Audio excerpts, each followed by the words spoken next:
tell you, I'm that excited, even I can't wait to hear what I'm going to say, which is usually the case. Sometimes I could do this talk 10 times and it will be different 10 times. But before I do anything else, let's take a selfie, because I've never had this many people standing behind me before, which I think will be awesome. So yeah, just lean in a little. Thank you. So I'm here to talk about the power of niching down. Now, I know when you hear that term, some people go, "Oh, I don't want to niche down. I like being really, really broad." So I'm not telling you that you must do it. I'm just going to share 3 stories of what I've gone through in my career and how I believe that you should niche down. You should find something that you really love doing more than anything else. And if you can really focus in on that, you're going to get a lot more of that in your day-to-day work. So I better go and grab the clicker. And Dave told me that this was actually really easy to use, that even an Australian could use it. So, story number 1. So I live in Cairns, and as you can see from these pictures, very similar to Liverpool. I've never been so cold since I've been here. It is amazing. When we have winter, we'll have 24 during the day. So yeah, it's a little bit different. So I moved to Cairns in 1992. Then after about a 10-year period, in 2002, I was looking at my business and I was going, geez, it's going really well. And I had to start asking myself the question, was my business going really well? Hey, Dave. Was my business going well because I was a legendary podiatrist? Or was it because I had created a marketing plan and systems that actually worked really well? So I said, I want to set up another business because I want to test this out. So I discussed it with my wife and I came up with this idea, let's set up another clinic in Mackay. Now, I don't know if you know the distance between Cairns and Mackay, but Mackay is 800 kilometres away from Cairns. So it wasn't just around the corner. We weren't just going to set up a second one 30 minutes away. We were doing it 800 kilometres. And the reason I wanted to do it 800 kilometres away, because I really wanted to see where my systems are working. I didn't want the first clinic to have any influence whatsoever over the second clinic. It had to be a standalone idea, concept, and we'd run with it. Anyway, what took me 10 years to build in Cairns took me 12 months to do in Mackay. So when we set up Mackay, though, the Cairns clinic was 180 square metres, so it was a good sized clinic, and the Mackay clinic was only 50 square metres. And what we decided to do, where the Cairns clinic was broad, where we treated everything, we said, okay, if we're going to do Mackay and we're going to do it in such a small place, let's just focus on one thing. So all we focused on was sports, biomechanics and orthotics. That's all we were going to do. We didn't have an order club, we had no instruments. Now, by doing that, all of a sudden that gave a lot of focus. That all we had to do, we were only marketing one particular thing. We went and spoke to other health professionals. We only spoke about one particular thing. And by doing that, the town got to know us for one particular thing. And it was why they say it was a high paid item. So that's why the business actually did really well. So the Cairns clinic actually learnt from what we did from the Mackay clinic. After the Mackay clinic, we then decided, hey, this is such a good idea, maybe we could do it somewhere else. So eventually we did Townsville, which was only 400 kilometres away, so that was nice and easy. Then we did the Sunshine Coast, which was 1,800 kilometres away. But each time we did it, we just kept following the same concept. Pick certain areas. And what it was, and this is the part that is really important, we niched into one area, but it didn't mean we were not prepared to do other things. So the Mackay clinic now, which is still in existence, does do general podiatry work. It was just we didn't market that we did it, because people just know there's a podiatrist there. They probably cut toenails and dig out corns and take skin off the heels. So we didn't say that we would never do it. But initially when we set the clinic up, we focused and we niched in one area. Then later on, we actually expanded from there. So because this went so well, I thought, let's go and enter a business award and see how we do. So I didn't just enter the local business award. I said, let's go and enter Australia's biggest business award, the Australian Telstra and Government Small Business Award. So we entered that. And anyway, I put the 25-page application in, answered all these questions. And I remember getting this phone call. This lady rang up and said, oh, you're in the finals. I went, oh, that's really good. And I hung up. And then I told my wife, we're in the finals. And she said, what's that mean? I said, I don't know. So we rang her back, said, what's the finals mean? She goes, well, out of the 500 businesses that applied, you're in the top 6. So we're flying you down to Brisbane, paying accommodation, everything's all paid for, you come down for the finals. So we went down there, we had a look at who we're up against, this international cordial company, these other big businesses, and I jokingly said to my wife, so when we win, are you going up on stage or am I? And she said, oh, no, you can. So we had a laugh, and we ended up winning it that night. When they said, hey, and the winner is Pro Arch Podiatry, I looked at my wife, she looked at me, we hugged each other, and then all of a sudden I realised, hang on, now I've got to get up there and do a speech, which I hadn't written because I didn't expect we were going to win. My mum and my brother, my whole family are in Brisbane. I didn't even invite them along because we thought, we're just going down for a free feed and some booze. So never really thought we were actually going to win anything. But when I spoke to the judges afterwards and I said, why did we actually win this? Not that I didn't think we had a good business, but why did we win? They said, we loved the way that you took something so broad and you niched it down into something and turned it into something really, really good. So that's story number 1. After that, I got a lot of people who kept coming up to me after winning the award saying, oh, how'd you do it? Every time I went to a conference, people would ask me all these business questions. So I decided I was going to write a book. So it was like a number of years later, I'd been thinking about it for about 10 years. I'm going to write the world's greatest business book. So there was a guy in Cairns who was like a writing coach. And so we got 4 of us together in a group and we decided that I was going to write the best business book ever. And they kept telling me, write your business book to one particular market. And I kept arguing, saying, I don't want to. I want to write the world's greatest business book. They're going, you should just write it for podiatrists. I go, I don't want to write it for podiatrists. I want to write it for everybody. So after a lot of bitching and complaining and kicking and stomping my feet like a little child, I decided to write It's No Secret There's Money in Podiatry. Has anyone, put your hand up if you've read this book. Oh, there's a few. Put your hand up if you haven't read it. Oh, there's some sales next month. So I brought 10 with me yesterday, of 10 of the second book, and I sold 9 of them at the workshop we did yesterday. Anyway, so I wrote this book and it went gangbusters. It went really, really well. And it went especially well in the UK. It sold more copies in the UK than any other place, which was great. So, but I was frustrated because if I went and did a talk somewhere, I remember when I got the most frustrated. I was invited to talk at this GP meeting. There was about 100 GPs there and I did this talk and they loved the talk and they thought it was good and I had some of my books there. Did not sell one book because they kept coming up to me and going, I like the idea of your book, but that's for podiatrists. That's not for GPs. But then if I had a friend who read it who was a real estate agent, he'd go, well, if you just took out the word podiatry and replaced it with real estate, this book applies to everybody.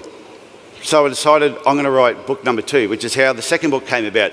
I ended up taking out the word podiatry, and I didn't realise when I rewrote it how much of a podiatry book it was. It really was a podiatry book. So I probably rewrote about 50% of the book, took everything about podiatry out, I pumped it full of steroids, I added about 3 years of new stories, and by then I'd started doing podcasting, so I'd listened to a lot of podcasts as well. So the second book that I wrote, in my opinion, is a far better book than the first book. But here's the important part. The first book sells 5 to 8 times more copies every month than the second book. But the second book is a better book. But I'll guarantee you right now, if those 2 books were sitting in a bookshelf and you had never seen them before and you didn't know who I was and you're looking at both those books, which book would you buy? You'd buy the one that's got podiatry on it. And why?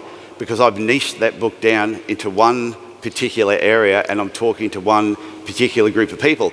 So that's another reason why you should be niching down your podiatry business. And it's not saying that you can't do everything, but when you're marketing and advertising your business, if you can pick one particular area and just talk to that group of people, more of the people that you actually want to talk to, then that's going to actually happen.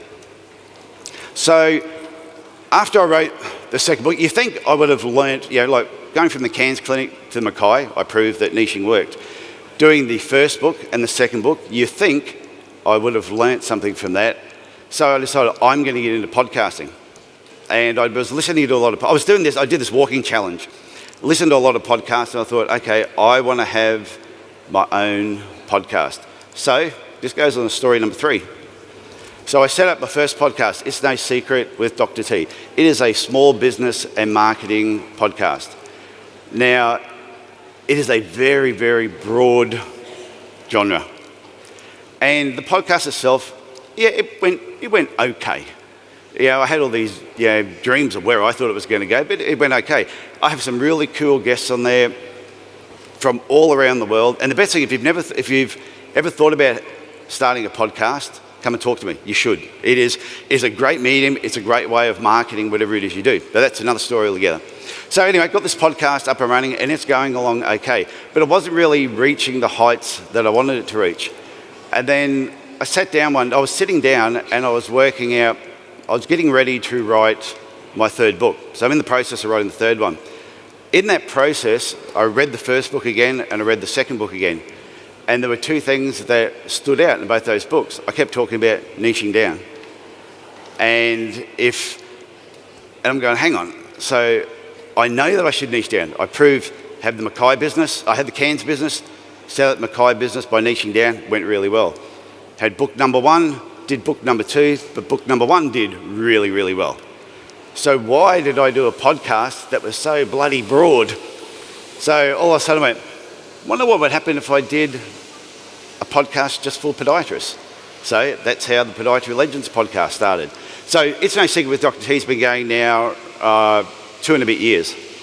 I started Podiatry Legends in January this year, and there's a few of the legends that are actually in the room here.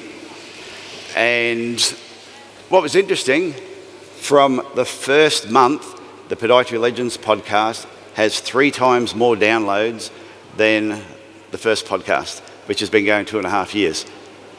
So once again, it proved if you niche something down into one particular area and you talk to one particular audience, then you are going to get better results, or you're going to get the sort of results that you're after. But the other thing that came about from the Podiatry Legends podcast, by starting that and then talking to a particular group, it started just opening up doors. All of a sudden, I was asked to speak at different events.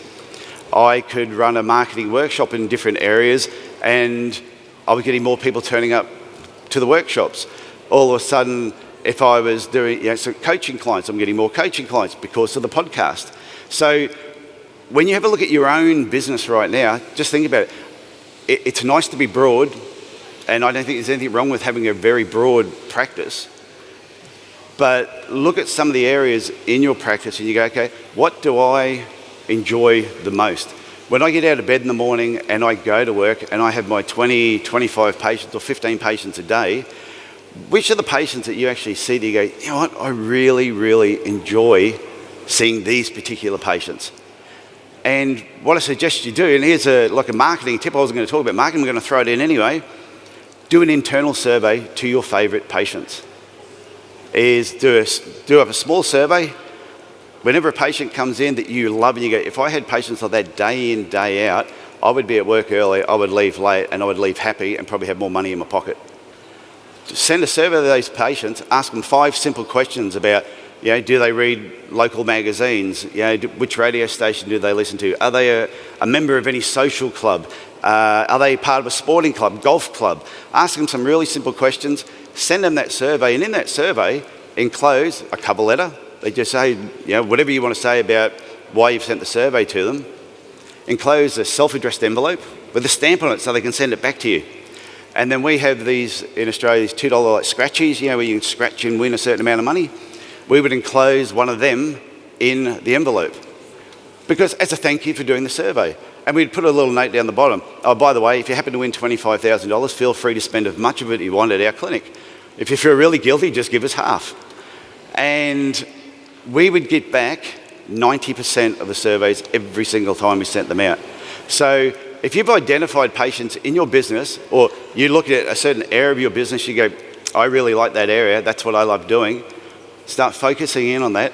Doesn't mean you have to give up the other stuff. It doesn't mean you have to stop doing other things, but just focus in on that area. And this is actually my last slide coming up. Alan Sherman was on episode 41, and he's a podiatrist in America. And he basically said, you're well served to find a small pond and be a big fish. So there's nothing wrong with niching down. There's nothing wrong with focusing on one particular area. And if you've got this inkling in the back of your head that you're thinking, yeah, maybe that is something that I should do, just test it out and try it. see how you basically go with it. So pretty much that's the end of my talk. I think I stuck within the time frame. Did I do well?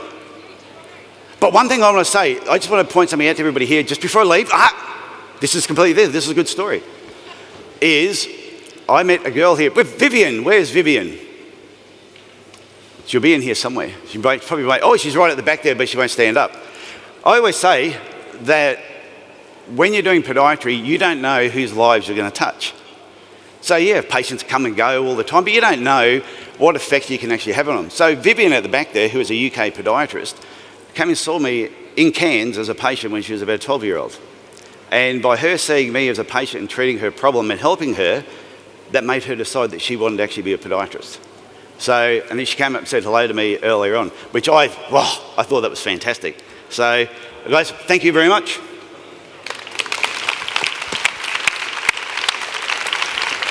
Awesome, thank you. Thanks, that was fun. Good job. Do I get a hug from you too? Yeah, of course. Oh, thank you.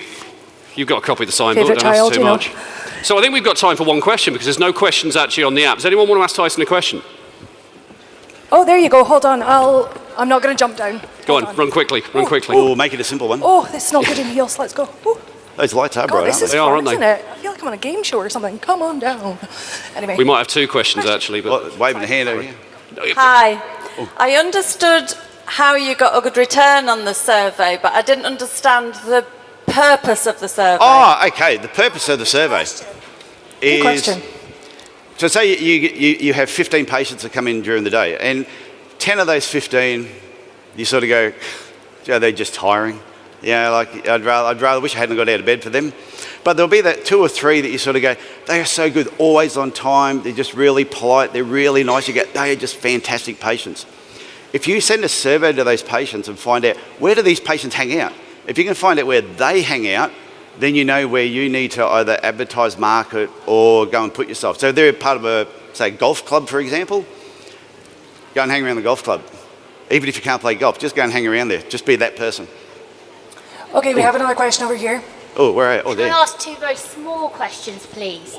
Oh, only One. one. Okay. The first question is, if you have written and absorbed your first book, is it worth me buying the second book? Yes. Okay. No, the only reason I say that is the second book, some people said to me, why haven't you written a second edition of the first book? It's now 5 years old. When I wrote the second book, there's a lot of things, my thinking changed when I wrote the second book. So some of the things I spoke about in there, probably 50% of the book is the same, but it's like an updated version of the first book. Dave, please, one extra tiny one. that's kind of like one of those sort of rhetorical questions, and you're doing it anyway. Okay. The podcast, I'm a real technophobe, so do you just go to it and download it? Do you have to be a member or anything? I'll show you, I'll come down and show you. It's on a gramophone, isn't it? Yeah, it's on a gramophone. Actually, Cool. I know there was one more question, but I think we're going to have to move on. So grab him afterwards and ask him. Okay. I just do a round of applause for Tyson. That was Thank you. fantastic. Thank you.